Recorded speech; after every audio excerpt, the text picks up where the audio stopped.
BBC Sussex with Mark Carter. 21 minutes tonight. We mentioned that snow, actually. An illustrator from Brighton, we're going to hear from in just a few moments' time, he was stuck in his car for 12 hours in that snow on Monday night. He came up with some creative uses for his time. We'll tell you more next. To Black at 18 minutes to 9. Danny here through the morning from 9 o'clock today, and we'll catch up with him very shortly. Don't forget Graham Dean for lunch from midday, and then sport through the afternoon. Let's take you back, though, to the start of the week. Boy, oh boy, was it a nightmare night on Monday night for many people because of the snow. The news was dominated by the extraordinary event. Literally, loads of roads ground to a halt due to the Arctic weather conditions. Here at BBC Sussex, we stayed on air with a special programme right through into the wee small hours of Tuesday morning, and we literally heard dozens and dozens of stories of people stuck in their cars in below freezing temperatures. Big lorries have just stuck. I haven't seen a gritter all the way from South London. Comical, quite frankly. And I've been here for about 4 hours now. And I've got an 8-month-old baby, which I haven't got food for him, and he's just fallen asleep, basically, with so much crying. I found going to the loo a problem. I don't know what everyone else has been doing, but I had to go in a coffee cup, if you don't mind me telling you. His car is broken down. It broke down at about 6:30 last night, so he's got no heating or anything, and he's still waiting for the AA to give him some support. But I've spoken to him, but what I really wanted to see was if anyone could look out for him. Well, one of the worst affected roads was the A23, which basically became a massive chaotic car park. I'm joined now by a man who was stuck there and who took 12 and a half hours to get from Canterbury to his home in Brighton. Curtis Tappenden, good morning to you. Good morning, Mark, from my very warm, dry comfort of the room in London's West End. Yes, well, I can imagine you're a lot happier today than you were on Monday night. Oh, indeed, yeah.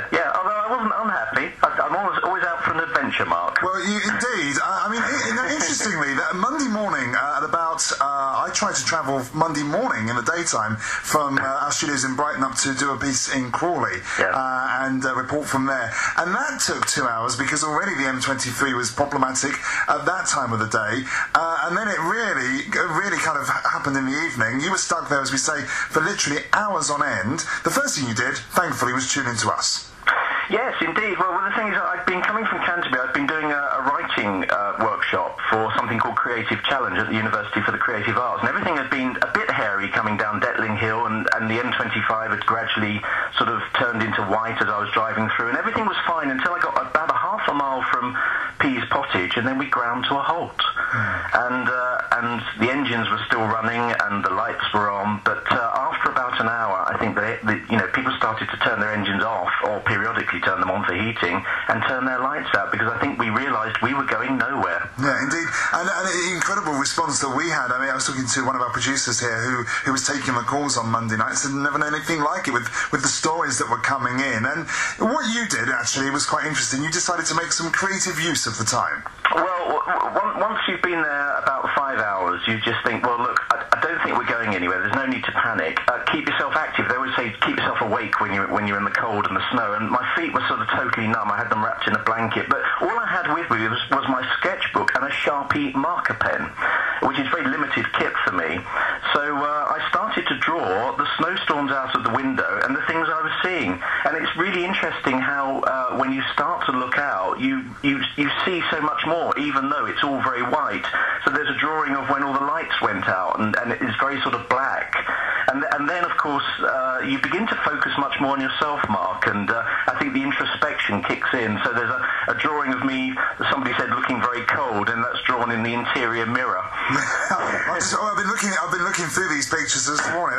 They're very good. You even wrote a short poem, didn't you?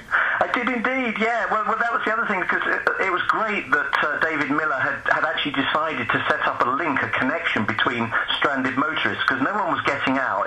If it had been a different incident at a different time of the year, we'd have all been outside our cars, but to open your door was to freeze.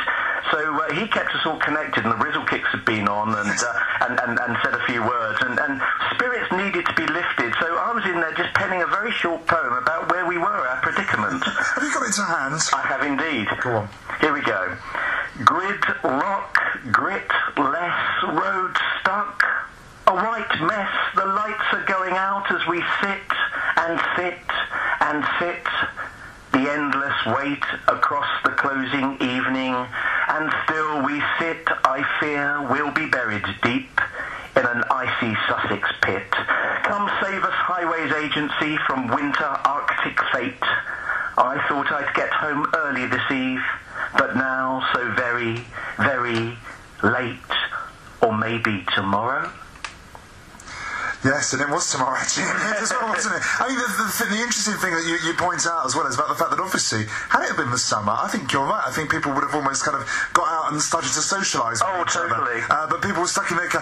And actually, although, of course, the following day, throughout the day on BBC Sussex, where people ringing in saying it's a disgrace, the roads weren't gritted and so on, actually, it is interesting how people, like your good self, maintain your spirits in these times of adversity. Well, I've been thinking about it, Mark, and it's all about expectation. And the thing is, there's no point in grumbling and complaining because you know you're going nowhere. The weather is worsening. You really are in a bit of a predicament. So what are you going to do? And I think you lower your expectation and you keep yourself content.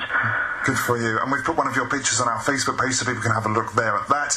And Curtis, as you quite rightly say, you're at home in the warm, and I hope you manage to stay nice and warm for the rest of the weekend. Thank you very much, Mark. It's lovely talking to you. Yeah, and to you too. Thank you very much. Curtis Tappenden there. 12 minutes to 9. The headlines on BBC Sussex now. A government advisory is claiming more than 20,000 hospital deaths could have been prevented if warnings about high mortality rates